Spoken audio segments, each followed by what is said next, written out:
Hey guys, how's it going? This is Natenator.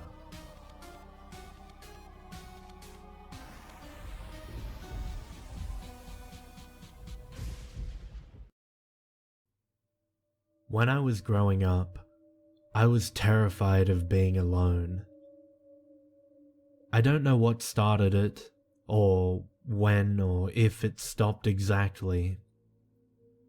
I have a dog now, a mutt I got from a shelter, so I'm not technically alone in my apartment, even when my roommate is out. Back to the point though. When I was a kid, being by myself scared me so badly, so irrationally badly, that if I even thought that my mother had left me alone on our property, I would become a gross and sobbing mess until I could set my sights on her again.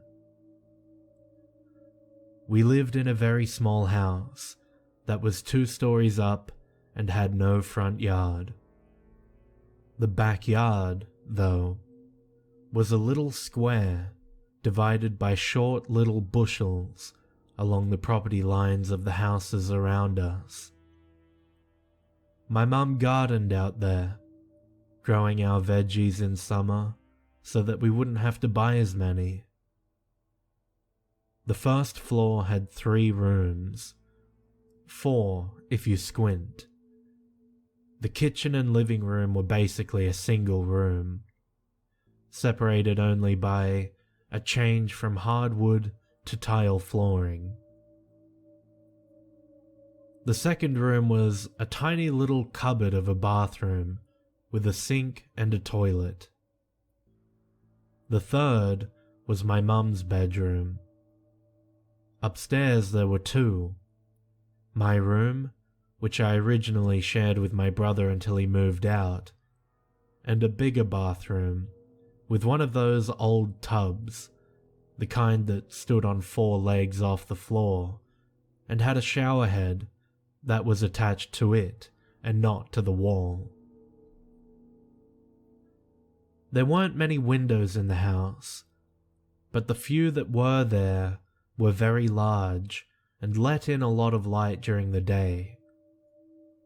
We didn't have curtains because we needed the money for other things, but my mum thumbtacked old sheets over the windows of the first floor every night before we went to bed. For the illusion of safety, I guess. An illusion, given the type of neighborhood we lived in. If someone wanted to watch us at night, they'd find a way, covered windows or not. Upstairs, though, I guess she figured since I only went to my room to sleep, because I didn't like to be alone up there, she didn't feel the need to cover my window at first, and then it just never happened. Maybe we didn't have any more sheets, or maybe it was because there was no way for someone to see me directly unless I stood at the window. There was no roofing underneath it for someone to climb up and stand on, and the window didn't open anyway. It had been painted shut at some point before we moved in. I was a clingy, probably annoying kid, given my fear and the constant need for me to know where my mother was. I was also a troublemaker, since my dad had packed up and vanished when I was 5.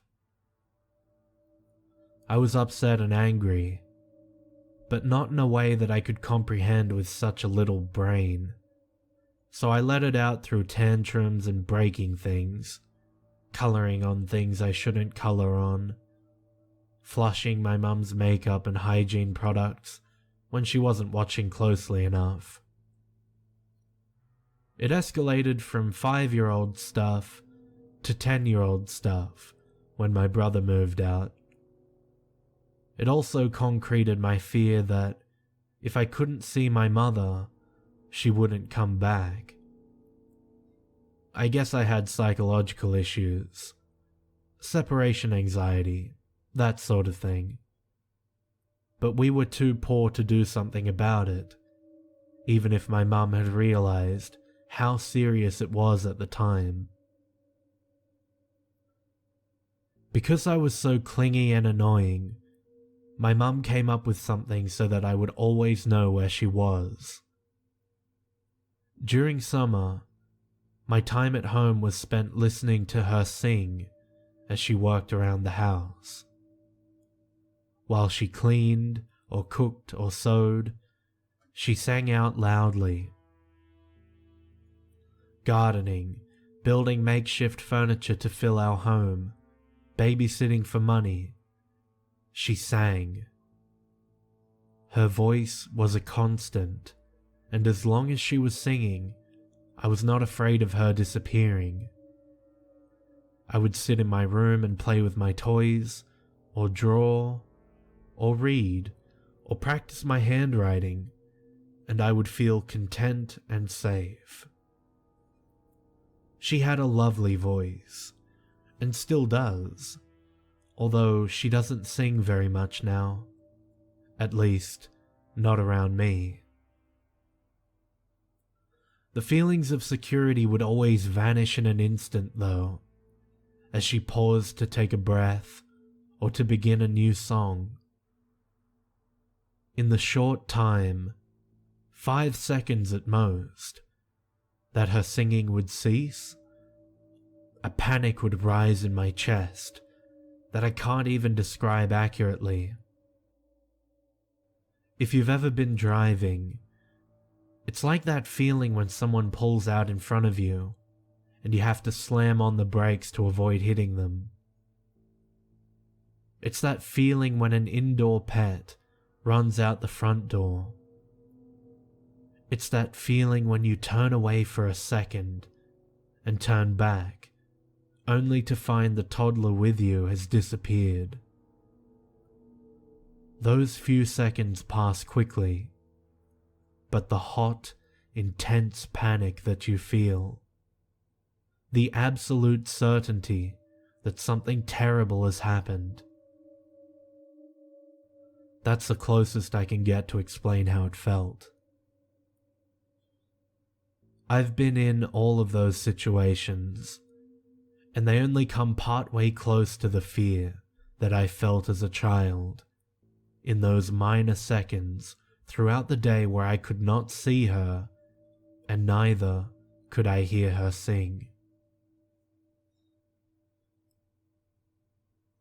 One day in particular, her singing became less comforting to hear. I don't remember what it was that she said she was doing. I was playing a cassette tape on this little toy radio that I'd gotten for my 10th birthday, and only half listening as she had ascended the stairs, said something to me and then descended, singing the whole way. I heard the front door open and then close, and after a second, her singing was muffled and then muted from my ears. It was a sound that I'd grown so accustomed to, it was a background noise at this point. The sun had long dropped beneath the view of my window, as the little, static-filled radio stopped playing the music, and the play button clicked to unpress. I was in silence. I remember looking up at the window, first in confusion at the silence, because it was never silent when I was home, and especially not when I was playing upstairs. And then the panic hit me like a truck, harder than a truck. Fear closed my esophagus and squeezed my lungs. It burned my eyes as my body froze and I could no longer blink. My body was hot and cold, frozen still in the icy fear and burning hot sweat beginning to form on my forehead neck, and palms. I remember the moment so clearly. I remember the fear, the terror so clearly. I remember the ideas that bombarded my mind, the thoughts that grew so large, so certain, and so many all at once, that the pressure they created in my head is unmatched by anything I've felt since that evening. Then, all at once, the pounding of my heart slowed, and the fear seemed to dissipate into the air. Her singing began once again, a sound muffled by my window and the distance from the garden to the second floor. It was a familiar distance, a familiar muffle, and I went back to my toys as if nothing had happened at all. She'd went to the garden, that was all. She hadn't left me. It was okay and I was okay. I don't know how I could get over such intense feelings that quickly. If someone even startles me now, 16 years later, it takes me forever to calm down from it. 10-year-old me was a badass, I guess. Or maybe I had just gotten used to being so afraid all the time. I abandoned the radio, having listened to the tape over and over all day, and went back to the closet to look for this box of jumbo crayons that I'd had for about a year. I liked them so much that I used them scarcely. I remember that, mostly because I still have the box of them, although the green is missing, and the blue is used down to the halfway point, in my attic with other childhood memories. I liked them so much because they didn't break in half between my clumsy fingers, and I could bear down on the paper as hard as I needed to, without worrying that I'd break the tip. I had a few drawings thumbtacked to my wall, right beside my bed, and a couple were downstairs on the fridge, stereotypically enough. I grabbed my crayons, found the pink, yellow, and white stacks of paper, hundreds of forms and documents from some company that my dad had left behind, and took a small stack of them to my bed. I tossed everything up there, climbed up myself, and glanced up at the window before I started drawing. I could still hear her singing out there, even as the sun had set almost completely, and the sky was dark with a red-orange border. I was going to draw a sunset that night. I got out the red and the yellow and began making the rough, scattered lines and wobbly circle that represented the setting sun. As I colored, I listened to her sing. It was one I hadn't heard before, and it was definitely, unmistakably her voice singing it. The notes didn't connect right, I guess.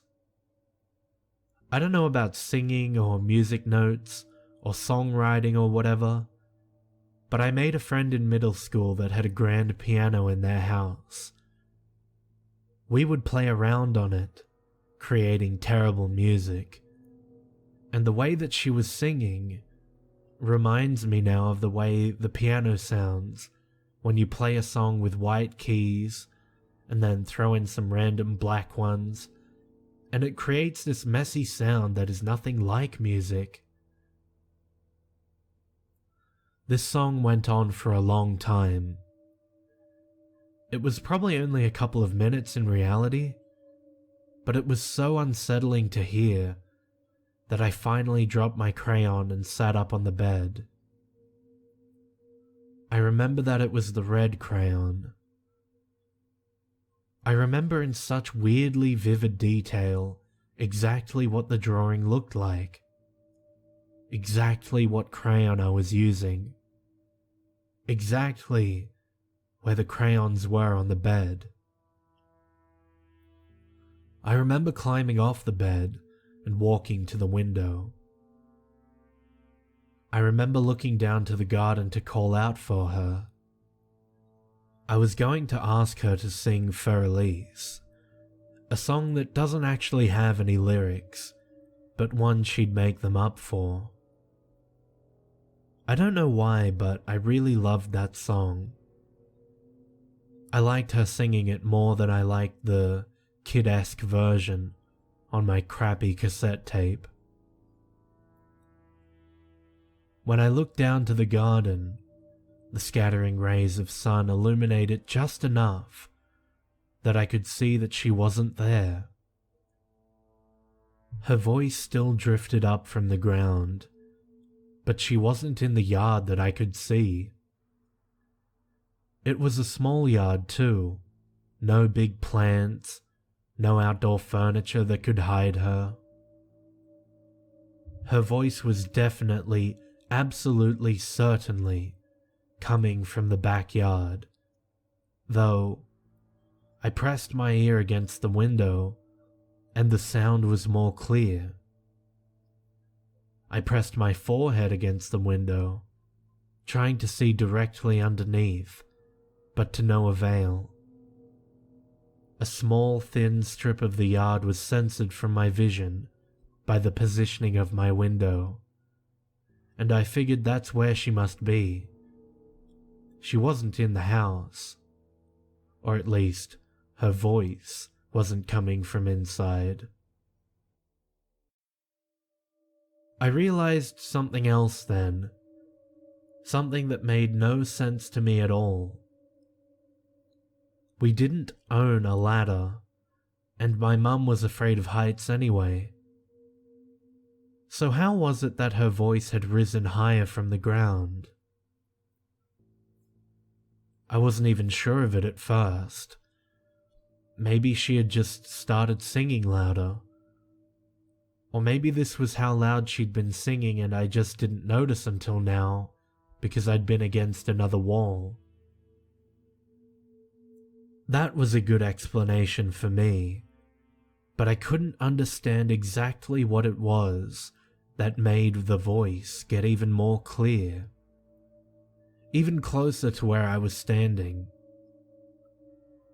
An uncertainty grew in the pit of my stomach, making it churn sickly. My heart sped up too, and there was a fear unlike the one I felt when she stopped singing. Realization after realization came to me. She hadn't taken a breath or paused in at least 5 minutes.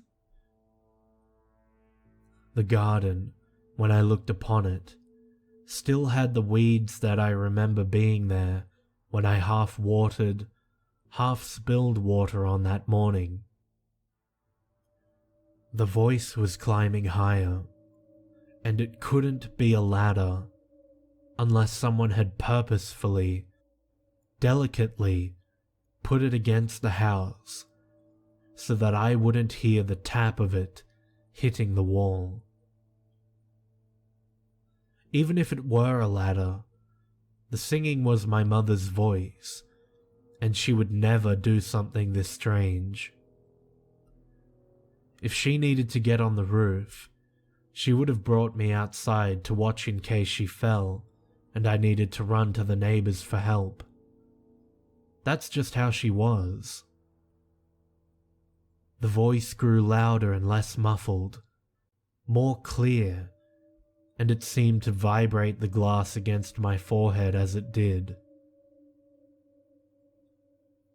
The singing also seemed to change. The notes, having sounded unconnected already, were now sporadically changing and shrill.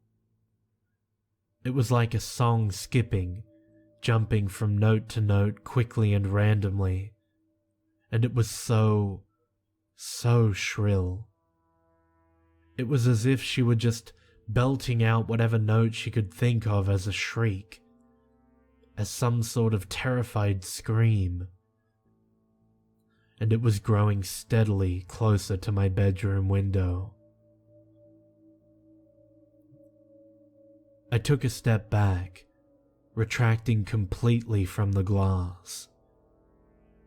If this was my mum, my little 10-year-old self knew that something was very, very wrong with her. And if it wasn't my mum, well, something else was very, very wrong. I watched the window with wide, unblinking eyes, and lips dry and cracking from the way I was near hyperventilating. This kind of fear was not the irrational, disabling fear of my mother vanishing without a trace, but a fear of whatever was just underneath my window. It was a rational fear, and one that doubled when I could hear the sound of the front door open and then close, barely audible through banshee-like wails. "Baby, I'm home. Stop screaming, are you okay?" My mother's voice came up the stairs, quickly followed by her footsteps, and the noise outside stopped completely. All at once, the sound that would resound in my memory as I fell asleep at night, the sound that invades my dreams and nightmares, the sound that I have never heard again, ceased, and I turned to flee my room and throw myself into my mother's arms. The hollow sound like a baseball bouncing off of glass jump-started my escape, and as the light and delicate sound of glass hitting hardwood filled the room, I really did scream.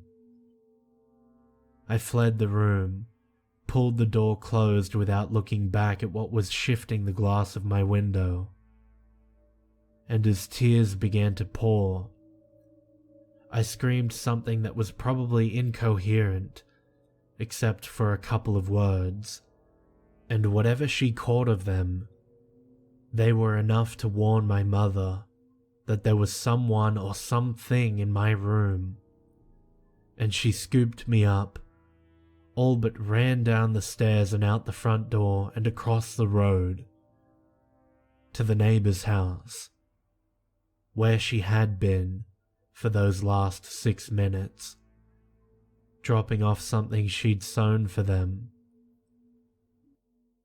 We called the police, and when they got there I had mostly calmed down. I couldn't stop crying, the baby that I was, but through the shaky sobs, I managed to tell them what happened. Nobody believed me, clearly. The looks that they all exchanged were obvious. My mum's apologetic one toward my neighbor and the police, the cops' annoyance with me, and my neighbor's relief that nothing was actually wrong. They didn't believe me. Not until they went to investigate, to make me feel better, and found that there were no marks in the ground that would have been made by a ladder, that the window had been broken from the outside, and that there was nothing indicating that something had been thrown in. And not until they found the dark, maroon-colored liquid on the glass left inside the window frame, and the long streaks of it that vaguely resembled fingerprints on either side of the window, as if someone had gripped the wall and frame to pull themselves inside my room.